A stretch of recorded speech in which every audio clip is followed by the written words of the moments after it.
రాష్ట్ర ఆవిర్భావము, గొప్ప ఆశయాలు, అద్భుతమైన కళలతో 4 కోట్ల ప్రజలు తమ జీవితంలో ఒక కొత్త ప్రయాణాన్ని మొదలుపెట్టిండ్రు అధ్యక్ష. ఎన్నో ఆకాంక్షలు, ఎన్నో ఆలోచనలతో 60 సంవత్సరాల సుదీర్ఘ పోరాటంలో కన్న కళలను నిజం చేసుకోవాలన్న ఆలోచనతో ఉజ్వల భవిష్యత్తు ఉండాలని బడుగు బలైన దళిత గిరిజన మైనారిటీ వర్గాలు, మహిళలు తమకు రక్షణ ఉంటుందని, తమ జీవితాలలో వెలుగు వస్తుందని, తాము ఆశించిన, తాము సాధించుకున్న తెలంగాణలో తమ కళలు నెరవేరుతాయని ఆకాంక్షించారు అధ్యక్ష. 9.5 సంవత్సరాల తర్వాత ఈరోజు ఈ సభలో మనందరం మళ్ళీ తెలంగాణ నేపథ్యాన్ని, 9.5 సంవత్సరాల గత పాలనలో జరిగిన అంశాలను ప్రస్తావించుకుంటూ ఇంకా కూడా ఆనాటి విధ్వంసకరమైన పరిస్థితులు, ఆధిపత్యం చెలాయించడం, పోలీసులను పెట్టి అణచివేయడం, ప్రభుత్వం మారినా మన జీవితాలలో మార్పు వచ్చినా ఇంకా భయం మనల్ని వెంటాడుతూనే ఉంది అధ్యక్ష. ఎందుకు నేను ఈ మాట చెప్తున్నా అంటే, ప్రజలు వ్యక్తులకు, కుటుంబాలకు వ్యతిరేకంగా స్పష్టమైన తీర్పునిచ్చి మీ విధానాలను, మీ ఆలోచనలను, మీ విధ్వంసకరమైన ధోరణిని మేము తిరస్కరించినము కాబట్టి మీలో మార్పు రావాలి, అందుకే మీ అధికారాన్ని మార్చినాము, ప్రధాన ప్రతిపక్షంగా మీ బాధ్యతను నెరవేర్చాలని ప్రధాన ప్రతిపక్ష హోదా వారికి ఇచ్చి ప్రజలు ఇంకొక అవకాశాన్ని ఇచ్చే ప్రయత్నం చేశారు.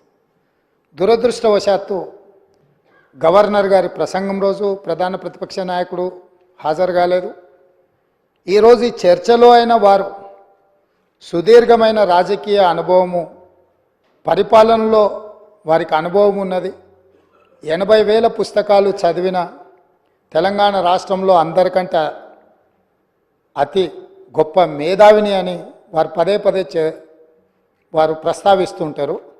ఆ మేధావితనం ఈ 4 కోట్ల తెలంగాణ ప్రజల యొక్క అభ్యున్నతి కోసం వారు ఉపయోగించి ఈ సభలో మా ప్రభుత్వం తీసుకుంటున్న నిర్ణయాలను సహేతుకంగా విశ్లేషించి, ప్రస్తావించి, ఏమైనా సలహాలు, సూచనలు ఇచ్చి ఈ ప్రభుత్వం తీసుకుంటున్న నిర్ణయాలలో ఏమైనా ప్రజలకు ఇబ్బంది కలిగే అంశాలు ఏమైనా ఉంటే వాటిని సవరించి వారు సూచన చేస్తే వారి సూచనలు తీసుకొని ప్రతిపక్షాన్ని, ప్రతిపక్ష నాయకుడిని గౌరవించి మా ప్రభుత్వము ప్రజాపాలన అందించాలన్న ఆలోచనతో సభలోకి వచ్చినాం అధ్యక్ష.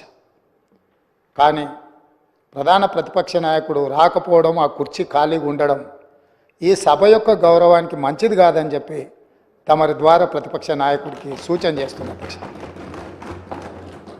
మనల్ని అందరినీ ప్రజలు ఎన్నుకొని ఒకరిని పాలకపక్షంగా, ఇంకొకరిని ప్రతిపక్షంగా, మిగతా పార్టీలను కూడా ఆయా వర్గాల యొక్క గళాన్ని, బాధను వినిపించడానికి ఈ సభలోకి పంపించినప్పుడు మన యొక్క పాత్రలను బాధ్యతాయుతంగా నెరవేర్చాల్సిన అవసరం ఉన్నది.